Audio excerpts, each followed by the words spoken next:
शं वरुणः शन्नो भवत्वर्यमा शन्न इन्द्रो बृहस्पतिः शन्नो विष्णुरुक्रमः ॐ शान्ति शान्ति शान्तिः।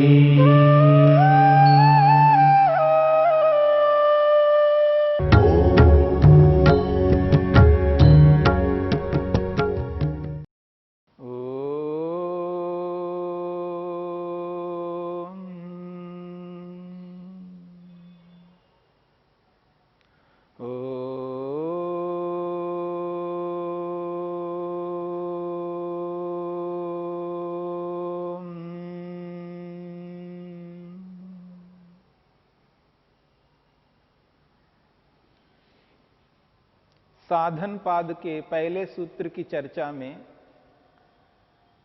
तप और स्वाध्याय को लेकर के हमने विचार किया।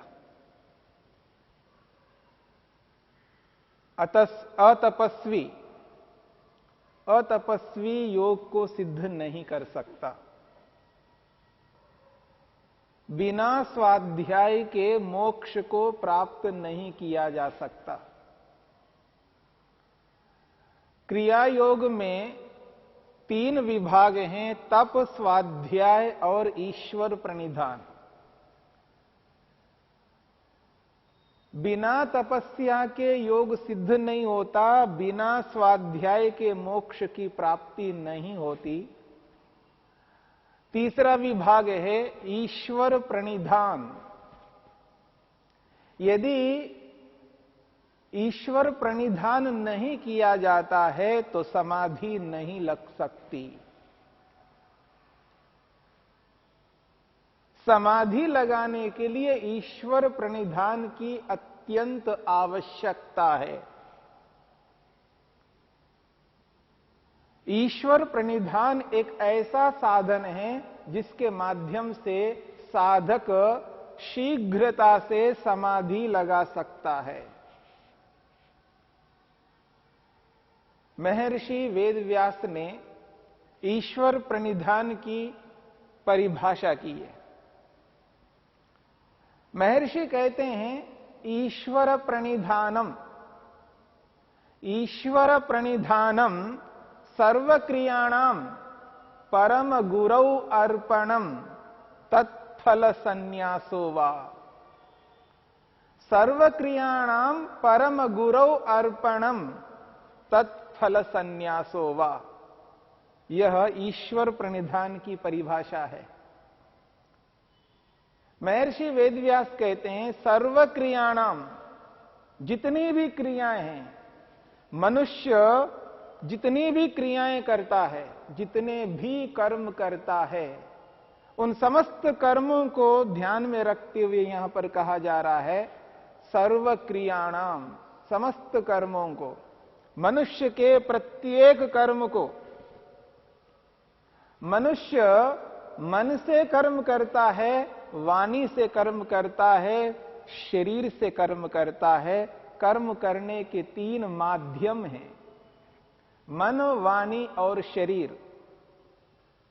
सर्व क्रियानाम, समस्त मानसिक कर्मों को, समस्त वाचनिक कर्मों को, समस्त शारीरिक कर्मों को, सभी कर्मों को परम गुरौ अर्पणम, परम गुरु को अर्पित करना है।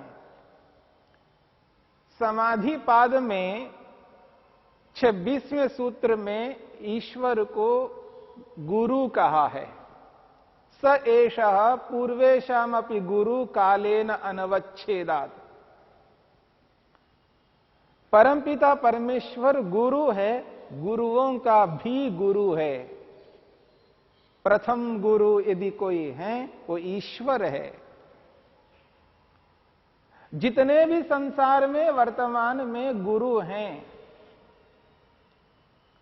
अलग अलग गुरु विद्यमान है इस संसार में, गिन नहीं सकते, अनगिनत गुरु हैं। ये जितने भी गुरु हैं, इन समस्त गुरुओं के भी गुरु हैं। इन गुरुओं के भी गुरु हुए, उनके भी गुरु हुए। अब ऐसे ही पीछे जाते जाइएगा, एक ऐसी स्थिति आएगी जहां केवल केवल ईश्वर मात्र एक गुरु बचते हैं। ईश्वर का कोई गुरु नहीं, ईश्वर स्वयं गुरु है। वो पहले से ही गुरु है। स एषा पूर्वेशाम अपि गुरु कालेन अनवच्छेदात्। वो गुरुओं का भी गुरु है। काल ईश्वर के गुरुत्व को, गुरुपन को समाप्त नहीं कर सकता। ईश्वर सदा से थे, सदा हैं, सदा रहेंगे। ईश्वर सदा से थे, आज भी है और भविष्य में भी रहेंगे। ऐसे परम गुरु, गुरुओं के गुरु परमपिता परमेश्वर को अर्पणम, अर्पित करना है, समर्पित करना है। अपनी सारी क्रियाओं को ईश्वर के प्रति अर्पित कर देना है। इसी को समर्पण कहते हैं। और संसार में अर्पण शब्द का प्रयोग बहुत होता है। तेरा तुझको अर्पण। लोग कहा करते हैं परमेश्वर सब कुछ तेरा ही है, सब कुछ आपका ही है, तेरा तुझको अर्पण। ये जो अर्पण है, इसी को समर्पण शब्द से कहते हैं, इसी को ईश्वर प्रणिधान कहते हैं।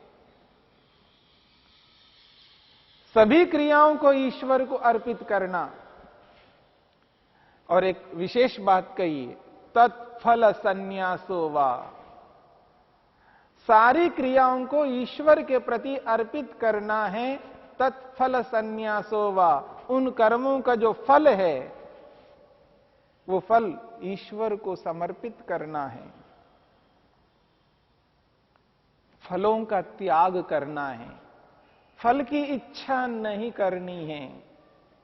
कर्म करना है, फल की इच्छा नहीं करनी है। फल त्याग कहा है यहां पर। तत्फल संन्यासो वा। संन्यास का अर्थ है यहां पर त्याग करना। उन कर्मों के फलों को त्याग करना। मनुष्य कर्म करता इसलिए है क्योंकि उसको फल चाहिए। दुनिया में कोई भी मनुष्य यदि कर्म करता है, उस कर्म के पीछे फल रहता है। फल को ध्यान में रख करके, फल को ध्यान में रख करके वो कर्म करता है। कर्म इसलिए करता है क्योंकि उसका फल चाहिए।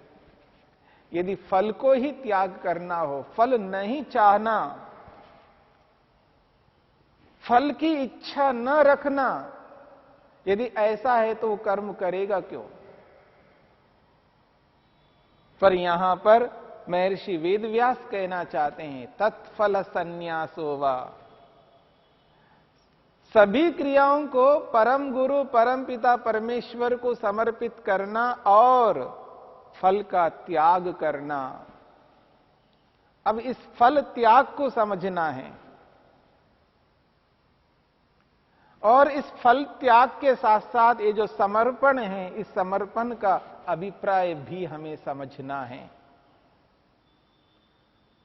क्यों हम ईश्वर को अर्पित करना चाहते हैं? अपने किए हुए कर्मों को ईश्वर के प्रति अर्पित क्यों करना चाहते हैं? क्यों करें?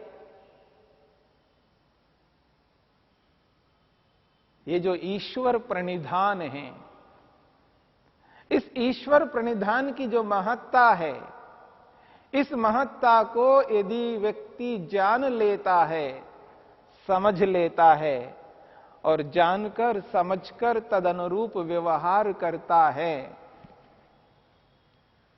वह व्यक्ति पाप कर्मों से बचेगा। जो समर्पण नहीं करता, ईश्वर को समर्पित नहीं करता अपने कर्मों को, वह व्यक्ति पाप कर्म से कभी नहीं बच सकता। न करने योग्य कर्मों से बचना है, पापों से बचना है,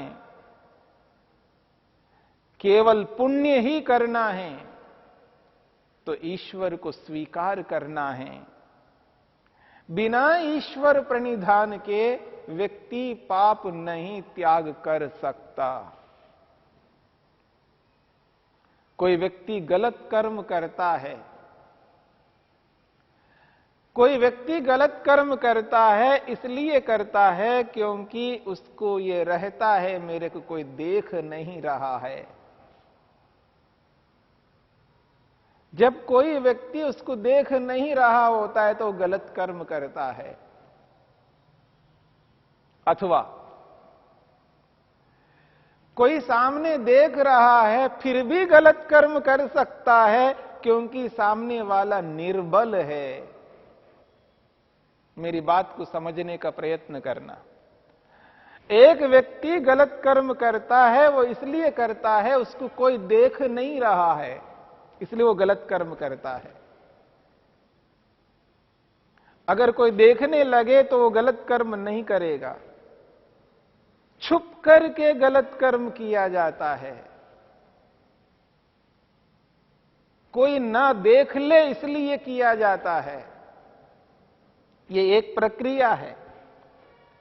और दूसरी प्रक्रिया ये है, कोई देख भी रहा हो तो भी गलत करता है। कोई देख भी रहा हो तो भी गलत करता है। वो गलत इसलिए करता है क्योंकि देखने वाला निर्बल है। निर्बल व्यक्ति के सामने बलवान व्यक्ति गलत करता है।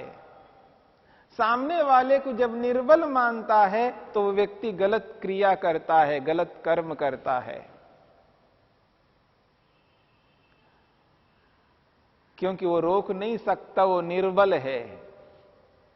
अपनी शक्ति के सामने उसकी शक्ति न्यून है, कम है।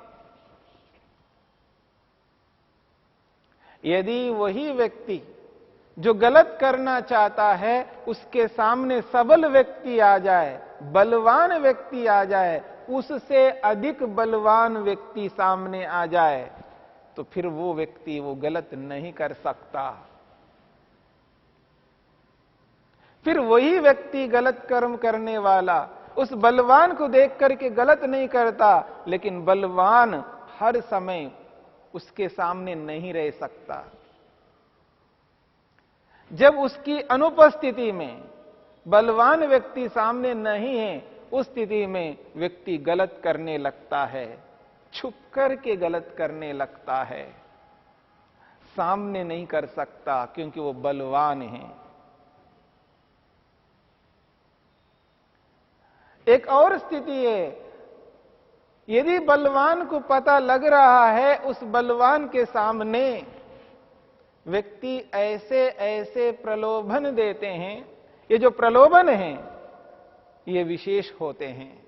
इन प्रलोभनों से बलवान व्यक्ति भी दबने लगता है, कमजोर होने लगता है। पैसे का प्रलोभन है, जमीन का प्रलोभन है, अलग अलग प्रलोभन हैं। अथवा बलवान व्यक्ति को भी डराया जाता है, भय दिखाया जाता है। बहुत सारे मिलकर के उस बलवान व्यक्ति को भी निर्बल करने की चेष्टा की जाती है, उसको डराया जाता है, धमकाया जाता है। ये न के न प्रकारेण, जिस किसी भी रीति से जो गलत करने वाला व्यक्ति है वो अपनी गलती को करना चाहता है, गलत करता हुआ दूसरों को दबाना चाहता है, दूसरे बलवानों को डर आदि दिखा करके भी गलत करना चाहता है, लेकिन कोई ऐसा व्यक्ति नहीं है जो ईश्वर से छुप करके, ईश्वर को डरा करके, ईश्वर से और अधिक सबल बन करके, ईश्वर से भी अधिक बलवान बन करके कोई कर्म नहीं कर सकता। ईश्वर तो बलवानों का भी बलवान है। ईश्वर को किसी भी प्रकार का प्रलोभन नहीं दिया जा सकता। और जो ईश्वर है वो केवल ईश्वर नहीं है, वो सर्वव्यापक है, सर्वत्र विद्यमान है। ऐसा कोई स्थान नहीं है जहां ईश्वर ना हो। ऐसा कोई स्थान नहीं है जहां ईश्वर की न्याय व्यवस्था ना हो। उसकी न्यायकारिता सर्वत्र व्याप्त है। ईश्वर की व्यापकता, उसकी न्यायकारिता सर्वत्र होने के साथ साथ उसकी सर्वशक्तिमत्ता भी विद्यमान है। उसका बल, उसका सामर्थ्य सर्वाधिक है और सर्वत्र विद्यमान है। उसकी सर्वज्ञता भी सर्वत्र विद्यमान है। व्यापकता सर्वत्र है, यानी ईश्वर व्यापक है, सर्वत्र उसकी विद्यमानता है, सर्वत्र उसकी शक्ति है, सर्वत्र उसका न्याय है, सर्वत्र उसको अनुभूति हो रही होती है, वो सर्वज्ञ हैं। ऐसे ईश्वर से नहीं बचा जा सकता। ईश्वर सर्वत्र व्याप्त होकर के अपनी सर्वज्ञता से, अपनी सर्वशक्तिमत्ता से, अपनी न्यायकारिता से मनुष्य के प्रत्येक कर्म को देख सुन जान रहे हैं। चाहे वो मन से करता है, वाणी से करता है, शरीर से करता है, कहीं पर भी छिप करके करता है, जिस किसी स्थिति में करता है, ईश्वर के समक्ष सब कुछ स्पष्ट है, सब नंगे है ईश्वर के सामने। कोई ईश्वर से छुप नहीं सकता। परमपिता परमेश्वर सारे कर्मों को देख सुन जान रहे हैं। जब व्यक्ति को यह बोध होता है, ईश्वर मुझे देख सुन जान रहे हैं, ईश्वर से छुप करके कोई भी कर्म नहीं कर सकता, क्योंकि ईश्वर सर्वत्र विद्यमान है। ईश्वर सर्वत्र विद्यमान है, ईश्वर से छिप करके नहीं कर सकता, उसकी सर्वज्ञता सर्वत्र विद्यमान है। वो मुझे देख सुन जान रहे हैं। ईश्वर केवल देख सुन जान नहीं रहे हैं, उसकी शक्ति है, उसका सामर्थ्य है, वो सर्वशक्तिमान बलवान होकर के देख सुन जान रहे हैं। और केवल बलवान ही नहीं है, वो न्यायकारी भी है, यथोचित फल देने वाले हैं। जब ईश्वर को सर्वज्ञ स्वीकार करते हैं, सर्वव्यापक स्वीकार करते हैं, सर्वशक्तिमान स्वीकार करते हैं, न्यायकारी स्वीकार करते हैं, ऐसा कोई स्थान नहीं है जहां रह करके हम ईश्वर से छुप करके कर्म कर सकते हो। ऐसी स्थिति कहीं पर भी नहीं है। जब इसका एहसास साधक को हो जाता है, एक भक्त को यह पता लगता है कि ईश्वर मुझे देख सुन जान रहे हैं, उसकी उपस्थिति में उपस्थित हूं, उससे छिप करके कोई कर्म नहीं कर सकता, तब व्यक्ति को पता रहता है कि ईश्वर मुझे देख सुन जान रहे हैं, कैसे कर्म करूं, कैसे पाप कर सकता हूं, इससे वो पाप से बचेगा। यही ईश्वर प्रणिधान है।